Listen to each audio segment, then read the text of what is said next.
Judge Charbonnet. We first need to make sure that they get the transportation that they need so they can enjoy social engagement. Many of them can no longer drive. So we need to make sure that the lift is working and it is timely, I should say, because that is huge. You know, if you're trying to get to a doctor's appointment even and the lift is late, then you're going to be late for your doctor's appointment. That's also stressful for seniors. I've had occasion, and you may hear me discuss this several times about my parents. My mom is 87, my dad is 89. Where I've seen her waiting for the lift and having an issue with them being late. And so she gets stressed out about it.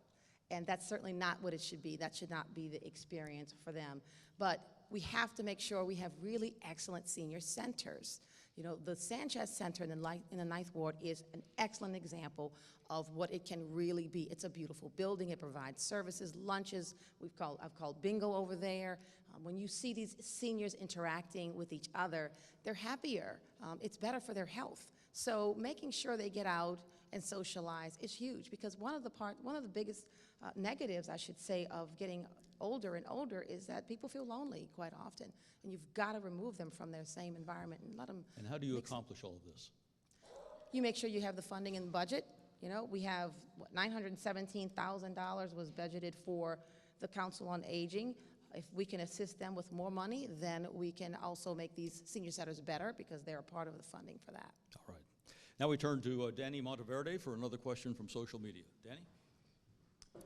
Another big issue facing the city right now is, of course, the Sewage and Water Board. We have a user on Twitter, Bob Mayoral, who asks, what are your positions on the future of the Sewage and Water Board? Specifically, do you support any privatization, and will whoever is elected mayor sit on the board as mayor? That is to say, I guess, show up at the meetings instead of sending a proxy. We begin with Judge Charbonnet.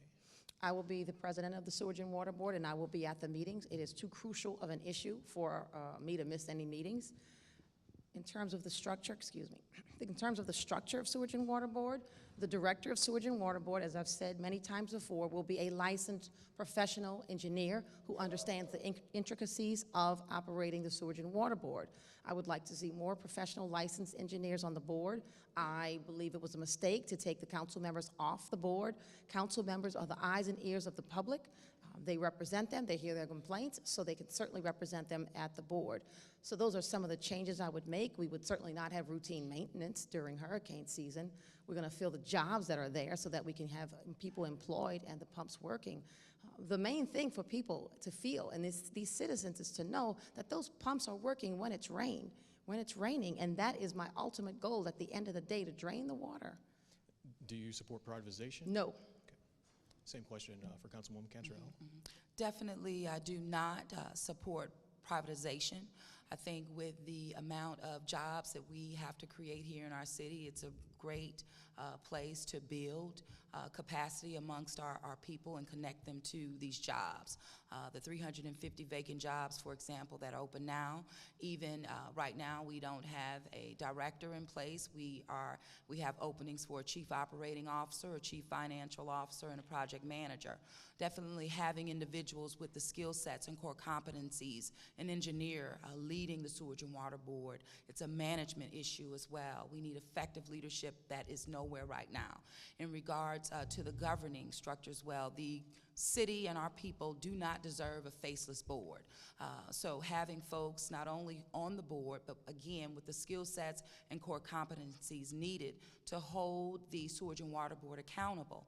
But it's also in regards to better coordination between the Department of Public Works that currently has an interim director as well.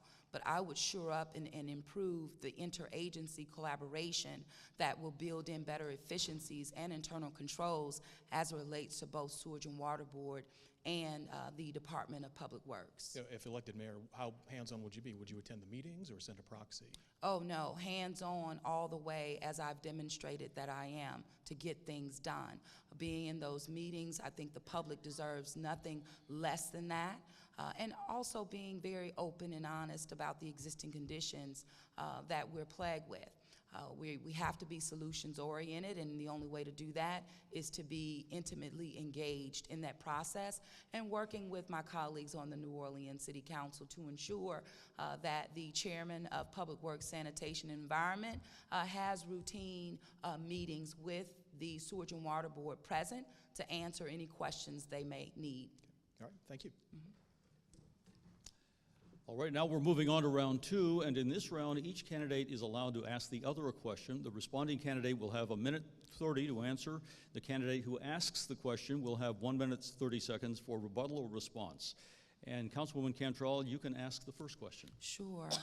I guess the question I will ask at this point is, ma'am, how could a former judge manipulate public documents submitted as if it's fact to agencies throughout the city of New Orleans? I mean, how could you do that? I mean, and lie about it? Oh, I'm not the liar here. Yeah. But anyway, Oh, yeah. so I've not touched any of your documents. I did not personally submit any of your documents to any public agency. No, they I'm not came sure from- which public they came from agency. they The came from you. campaign, yeah, Yeah. we don't deny that. It's your That's campaign, correct. exactly. Absolutely And we did. documents were Because they're a part manipulated. of, okay, I'll let you finish. They're a part of your record, ma'am, and the record speaks for itself. Ma'am, the How many questions do documents. you get? No, I get to go. She gets yeah, a I do. response, Okay, but are you she done with already your, did, but are you that's done fine. with your Listen, response? Let's go. Okay, yeah, let's do it. Because the documents affiliated in your explosive package that you disseminated were manipulated. They had reports that were not submitted or drafted by the city of New Orleans at all. They were misrepresenting the facts, and that did come from your camp. No, we did not manipulate the documents at all. We did not manipulate the document where you went to the pizza place and bought beers and wine and a bunch of pizzas for people. What do you mean for people? I am a city councilwoman, ma'am. And There was a lot of as kids' it meals relate- on there. No, yeah, you're right. With That's just one. girls, absolutely. Any opportunity to engage with young people and provide them with the pizza, there's nothing wrong with that. There was nothing unethical, nothing illegal, and well within my right as a sitting council person. Outreach matters. I know you've never done that, but outreach is definitely a part of what a city council person does every step of the way. Right, but there's Yes. certain outreach that is not to be paid with by city money. What And that's the outreach? bottom, Oh, you no. just explained your outreach. Exactly. So I Beer is not cannot- outreach. the city didn't pay for that. Okay. The city didn't pay for that. The receipt is very clear. No, How- you cannot- manipulated, I'm All right. sure. I think we've we've gone through that long enough. Judge Charbonnet, it's your turn to ask a question. Ask the audience, please, to keep it down because we want to focus on what the candidates are saying. Judge Charbonnet, you have the next question.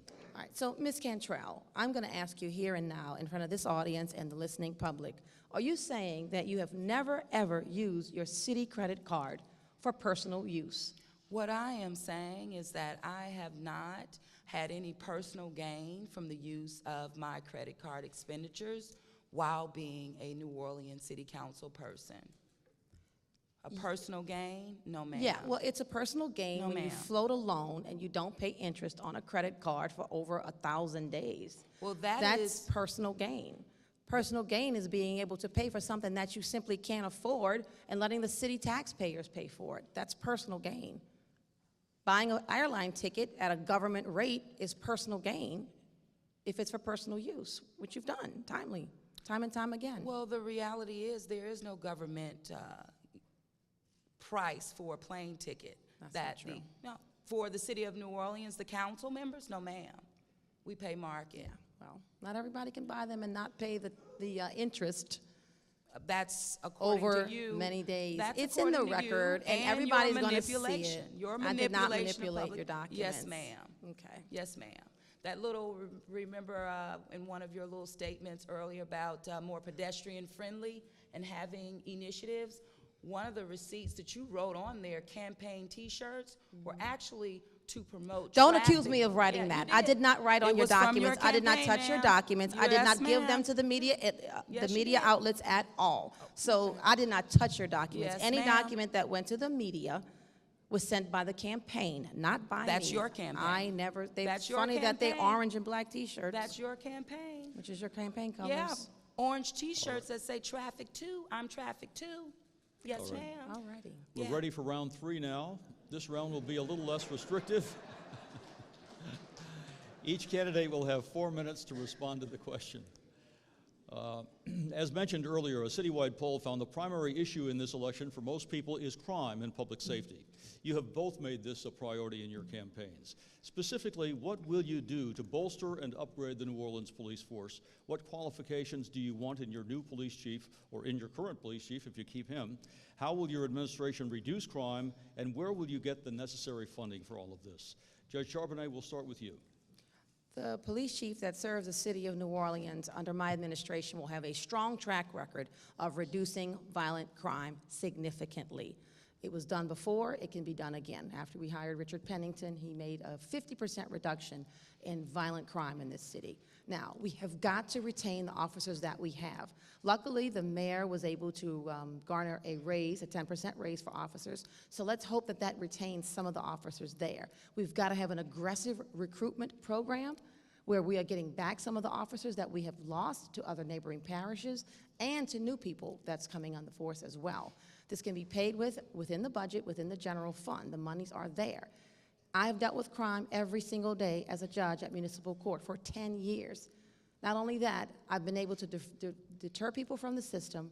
I know it causes crime. I know it's a lack of opportunity for many people. I've worked with NOPD every single day. Not a day went by when I did not interact with a police officer, understanding the constraints that's placed upon them as a result of the reduced numbers, hearing their cry, understanding the morale, how low it is, and understanding that they don't feel supported from the top. And I have assured them that I will support them. I've received the endorsement of PANO and the Fraternal Order of Police, because they trust me. How will you expand the police force? I mean, the city has been moving aggressively in the past couple of years at least to expand the police force, and they've had trouble doing it. What will you do differently? Aggressive recruitment. I've also, in my crime plan, offered to use blight as a motivation for people to come here. Use, I'm sorry? Blight. And to offer blighted properties to police officers. It accomplishes two goals. We eradicate blight, but we also have an officer, if it's part of a program, who is committed to staying in the city. So they take over the blighted property, you offer them a soft second mortgage that requires you to remain in the property for a certain amount of years. One problem we're having right now is that officers are coming here, they're being trained, but they're leaving. There's nothing that keeps them here. And they're leaving with excellent experience from our training. So that's one way of actually keeping them in the neighborhoods, and sort of a community policing as well, because now you have a police officer in your neighborhood. And what about community policing? I'm totally for community policing. Again, the officers have told me that they miss the ability to walk the street, ride by, talk to neighbors, familiarize themselves with them, and build trust with the neighbors. That is a huge part of community policing. Once you have a comfort level with the police officers, then you're more apt to tell them what's going on without fear. So that's a huge component that we've got to reintegrate into our public safety plan. Okay. Councilwoman Cantrell. Sure. In regards to the New Orleans Police Department, you asked several things, but I know one was about the overall leadership of the department. So working to, one, do a thorough assessment, looking at the skill sets and core competencies that we would need in regards to reducing violent crime, effective neighborhood policing strategies, someone with a proven track record in that. So looking nationally as well as locally, encouraging and having our current chief even reapply for the position, but definitely looking at a proven track record of violent crime reduction, building community, boots on the ground, really engaging residents in a way that we have not seen. We've been talking about it ad nauseum, giving our chief the autonomy and latitude to do his or her job effectively, not the top-down approach simply just doesn't work. Hiring the chief, but allowing them to be the chief. And that's something that's going to be a top priority for me. You say sure. Engaging citizens in a way that has not been done? Engaging How? Citizens in a way, effective neighborhood policing strategies truly do have to be implemented. I would bring back also the Police Athletic League, for example. Our officers are saying, hey, they really wished that was implemented again. The midnight basketball concept, I would really retool into the Police Athletic League. I will do something else in regards to like midnight manufacturing, midnight automotive. However, making sure that our officers, again, have the tools needed to do the job. Crime lab, homicide division, better training and expertise in regards to that. Linking them to best practices that are national in terms of our homicide division, partnering even strongly with our coroner's office and colleges and universities, again, playing to that strength is something that we can do better here. Providing our officers, definitely I've been in the trenches and fighting for increased pay for officers, but I would not only, of course, I've supported the recent pay increases, really all of them, but I would look for ensuring that there's a comprehensive structure in terms of pay raises that's built in and not these one-offs. Make it very clear to our officers who do the job when increases will happen, so it's not spontaneous, but it's built into performance. You talk about midnight automotive. What would that be, like a shop? Well, that was, you know, right now we're doing, the city is doing the midnight basketball that's associated with the NOLA for Life. I do believe in So making— this would be a training session, or would? Well, the neighborhood policing and the midnight basketball is affiliated with the NOLA for Life concept created by the mayor. I would change that to do other things aligned with workforce development. But in regards to neighborhood policing, in regards to stabilizing the environments in which people live is a priority. I would expand the tactical intelligence team that was recently organized to address the burglaries that we've seen throughout the city. It's proven to be effective. We do need to scale it up. I'm committed to that. I would also work to scale up initiatives that I've started. The Motor Own program, again, cleaning areas, getting the trash out of folks' eyes, but allowing those lots, if they're maintained by an adjacent resident, that they can then acquire the property. I would also do the green and clean, where I've done successfully, getting, again, overgrown lots, dumping that's occurring. I have them mowed. I then build a low barrier fence to prevent dumping, but at the same time, it improves the quality of life where people are living. You would also bolster the police force? I would definitely expand. I mean, that has to be a priority. Looks by May of 2018, we should be coming from underneath the current consent decree, which will give us greater flexibility in terms of how to use additional dollars that are within the current NOPD's budget, but with greater flexibility, more classes that we can initiate. You both talk about hiring a police chief who has experience fighting violent crime, reducing violent crime. Is the current police chief, Harrison, in a possible candidate? Well, as I indicated, the current police chief will have the latitude to apply as Judge Charbonnet, well. what about you? Yes, the current chief is welcome to apply, reapply, I should say. Next question. Revelations following the August 5th flooding in New Orleans have shown us that the Sewerage and Water Board failed to make sure the system works right when we need it the most. Pumps failed, the power generating system didn't work right, and turbines were broken. In addition, we discovered the City Public Works Department had failed to clean catch basins. As mayor, what reforms would you implement, and how will you pay for the hundreds of millions of dollars it will almost certainly take to put the system back in proper order? Councilwoman Cantrell, you first. Well, I would definitely build in internal controls within the Department of Public Works, much like I've done at the city council level, implementing Salesforce, for example, to manage, track, and maintain constituent services that come to the office. But those internal controls and the use of technology and scaling up technology within the department would have to be and will be a priority. Holding individuals accountable and no flexibility around that has to happen. Shame on the administration where the council allocated resources to clean catch basins in a timely manner prior to hurricane season, and to find that that did not happen, unacceptable. So with qualified and capable individuals leading the Department of Public Works, understanding, accountability measures will be there.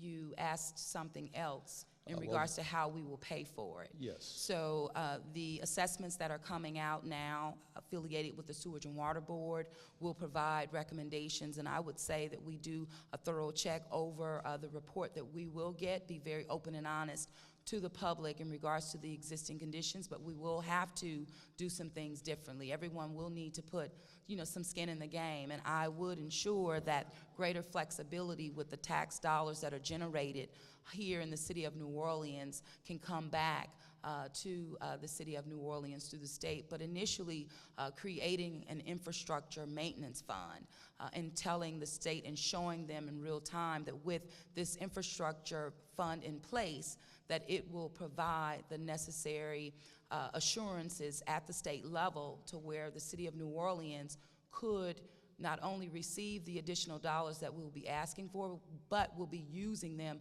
according to how it's intended, and that's infrastructure improvements and maintenance. What do you mean when you say everyone has to have skin in the game? Who are you talking about? I'm talking about everyone in our city.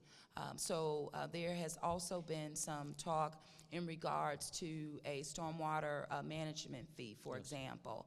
I am advocating really for a sliding fee scale based on a real thorough job of a cost benefits analysis. This isn't about going after small churches and that sort of thing, but it is about our nonprofit community across the board being assessed and determining what each of us, all of us, even the public, can put additional skin in. Now, who's paying for it right now are only those paying property taxes, and that's about 40% of our population. So there is a need for us to look at other ways to get more resources and people paying into. Are you saying that nonprofits who are exempt from paying property taxes should pay something for this stormwater fee? Something There like should be a sliding fee scale, but definitely a cost benefits analysis, not going after the little guy that doesn't have anything to give, but truly But the big department store, doing a thorough shopping assessment malls. and seeing how we can work out some level of a fee